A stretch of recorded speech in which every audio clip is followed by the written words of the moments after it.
Praise the Lord. Faith വോയിസിലേക്ക് എല്ലാവരെയും ഞങ്ങൾ സ്വാഗതം ചെയ്യുന്നു. വിശുദ്ധ ഗ്രന്ഥം തുറക്കപ്പെട്ടു. അപ്പോസ്തല പ്രവർത്തനം 17-ാം അധ്യായം 26-ഉം 27-ഉം തിരുവചനങ്ങൾ ഇങ്ങനെ വിളിച്ചു പറയുന്നു: ഭൂമുഖം മുഴുവൻ വ്യാപിച്ചു വസിക്കുവാൻ വേണ്ടി അവിടുന്ന് ഒരുവനിൽ നിന്ന് എല്ലാ ജനപദങ്ങളെയും സൃഷ്ടിച്ചു. അവർക്ക് വിഭിന്ന കാലങ്ങളും വാസഭൂമികളും നിശ്ചയിച്ചു കൊടുത്തു.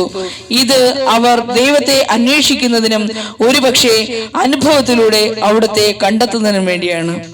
സ്നേഹമുള്ളവരെ, അനുഭവത്തിലൂടെ ദൈവത്തെ കണ്ടെത്തുന്ന വ്യക്തി, അനുഭവത്തിലൂടെ ദൈവത്തെ സ്വീകരിക്കുന്ന വ്യക്തി എങ്ങനെയാണ് അത് പ്രകടമാക്കേണ്ടത്?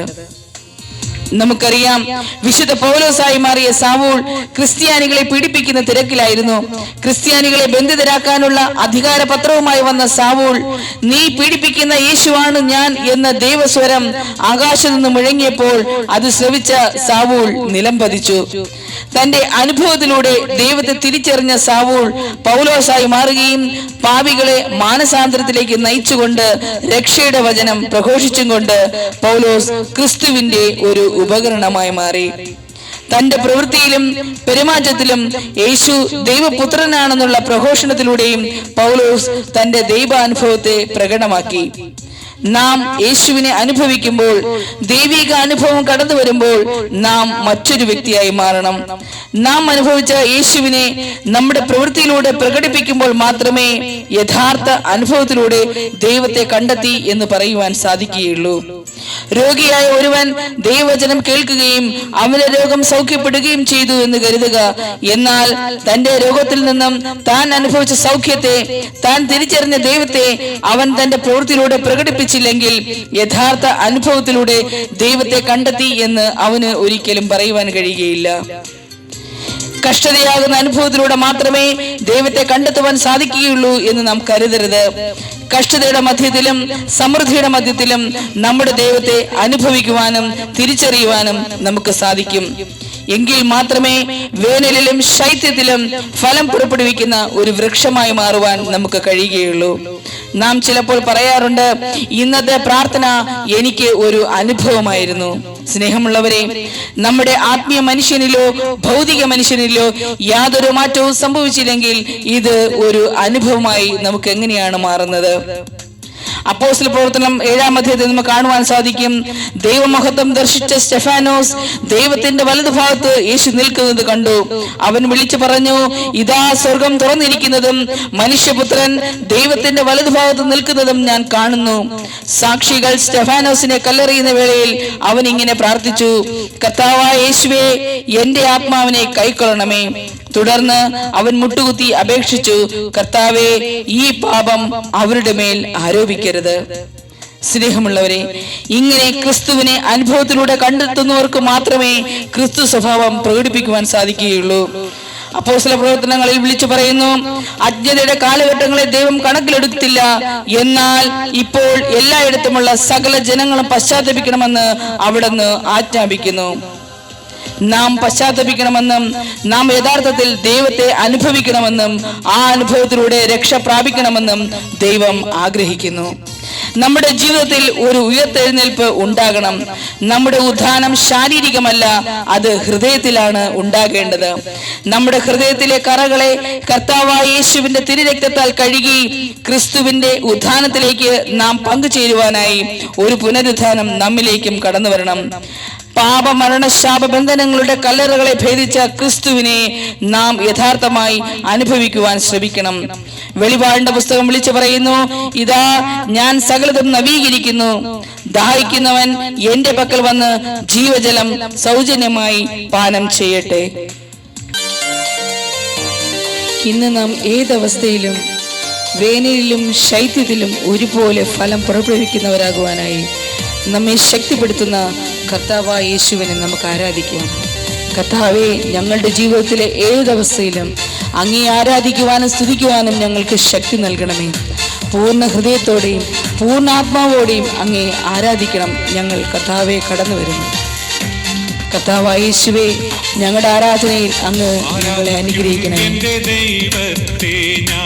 പൂർണ്ണ മനസ്സോടെ യേശുവേ ആരാധിക്കും എൻ്റെ ദൈവത്തെ ഞാൻ പൂർണ്ണ ഹൃദയമോടെ യേശുവേ ഞാൻ അങ്ങേ ആരാധിക്കുന്നു. ആരാധിക്കും എന്റെ ദൈവത്തെ ഞാൻ പൂർണ്ണ എന്റെ ശക്തി മുഴുവനും അങ്ങേക്ക് സമർപ്പിച്ചുകൊണ്ട് ആരാധിക്കും. ആരാധിക്കും എന്റെ ദൈവത്തെ ഞാൻ പൂർണ്ണ ശക്തിയോടെ. ആരാധിക്കും എന്റെ ദൈവത്തെ ഞാൻ പൂർണ്ണ മനസ്സോടെ സമർപ്പിക്കും. അഗ്നിയുടെ മധ്യത്തിലും ദാനിയേൽ ദൈവത്തെ മഹത്വപ്പെടുത്തി ആരാധിച്ചു. ദാവീദ് സ്വയം മറന്ന് ദൈവത്തെ ആരാധിച്ചു. യേശുവേ, ഞാൻ എന്റെ സന്തോഷത്തിലും സന്താപത്തിലും ഒരുപോലെ അങ്ങേ ഞാൻ ആരാധിക്കുന്നു.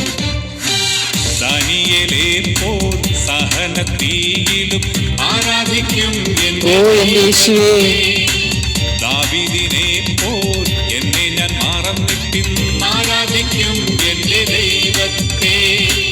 സന്തോഷം വന്നാലും ഓ യേശുവേ, വന്നാലും ഞാൻ എന്റെ ദൈവത്തെ ആരാധിക്കും.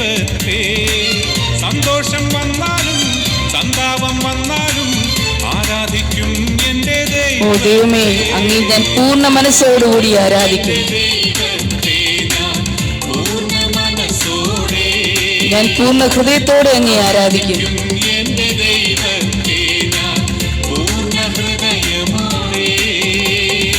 വചനം പറയുന്നു, നീ ഏതവസ്ഥയിൽ വിളിക്കപ്പെട്ടുവോ ആ അവസ്ഥയിൽ ദൈവത്തോട് ചേർന്ന് നിൽക്കുവിൻ. പീഡനങ്ങളുടെയോ നിന്ദ അപമാനങ്ങളുടെയോ വൈരികളുടെ മധ്യത്തിലായാലും നമ്മുടെ ദൈവത്തെ നാം ആരാധിക്കണം. ആരാധനയ്ക്ക് യോഗ്യനായവൻ കർത്താവായ യേശു മാത്രമാണ്. ആ ദൈവം ആരാധനയുടെ നിമിഷത്തിൽ നമ്മെ മാനിക്കും, നമ്മെ അനുഗ്രഹിക്കും. സ്നേഹന്മാരെ പോൽ പീഡനമേൽക്കുമ്പോഴും ആരാധിക്കും എന്റെ ദൈവത്തെ. ലോകത്തിൽ ഏകനായി നിന്ദനമേൽക്കുമ്പോഴും ആരാധിക്കും എന്റെ ദൈവത്തെ. വൈരികളെ എതിർത്താൽ ജീവനെ മറന്നു ഞാൻ ആരാധിക്കും എന്റെ ദൈവത്തെ. വൈരികളെ എതിർത്താൽ ജീവനെ മറന്നു ഞാൻ ആരാധിക്കും എന്റെ ദൈവത്തെ. ആരാധിക്കും എന്റെ ദൈവമേ, ഞാൻ പൂർണ്ണ മനസ്സോടെ ആരാധിക്കുന്നു അങ്ങേ. യേശുവേ, പൂർണ്ണ ഹൃദയത്തോടെ ഞാൻ അങ്ങേ ആരാധിക്കുന്നു. എന്റെ ദൈവത്തെ ഞാൻ പൂർണ്ണ ഹൃദയമോടെ. നമ്മുടെ ഇല്ലായ്മയിലും സമൃദ്ധിയിലും നഷ്ടങ്ങളിലും ലാഭത്തിലും നാം രോഗിയായ അവസ്ഥയിലും ഏതവസ്ഥയിലായിരുന്നാലും നമുക്ക് നമ്മുടെ ദൈവത്തെ ആരാധിക്കാം. നമ്മുടെ കഷ്ടങ്ങളും രോഗങ്ങളും ബന്ധനങ്ങളും ആരാധന മധ്യത്തിൽ അവിടെ നിന്ന് എടുത്തു മാറ്റും. കഷ്ടങ്ങൾ വന്നാലും നഷ്ടങ്ങൾ വന്നാലും ആരാധിക്കും എന്റെ ദൈവത്തെ. യേശുവേ, ഞാൻ അങ്ങേ ആരാധിക്കുന്നു. നോവിലും ക്ലേശത്തിൻ നടുവിലും ആരാധിക്കും യേശുവേ, ഞാൻ അങ്ങേ ആരാധിക്കുന്നു. കഷ്ടങ്ങൾ നീങ്ങുവാൻ രോഗങ്ങൾ ഓ ഞാൻ അങ്ങേ ആരാധിക്കുന്നു. എന്റെ എന്റെ കഷ്ടങ്ങളും രോഗങ്ങളും മാറുവാൻ യേശുവേ ഞാൻ അങ്ങേ ആരാധിക്കുന്നു. രോഗങ്ങൾ മാറുവാൻ ആരാധിക്കും എന്റെ ദൈവത്തെ. ആരാധിക്കും എന്റെ ദൈവത്തെ. യേശുവേ, ഞാൻ പൂർണ്ണ മനസ്സോടെ ഞാൻ അങ്ങേ ആരാധിക്കുന്നു.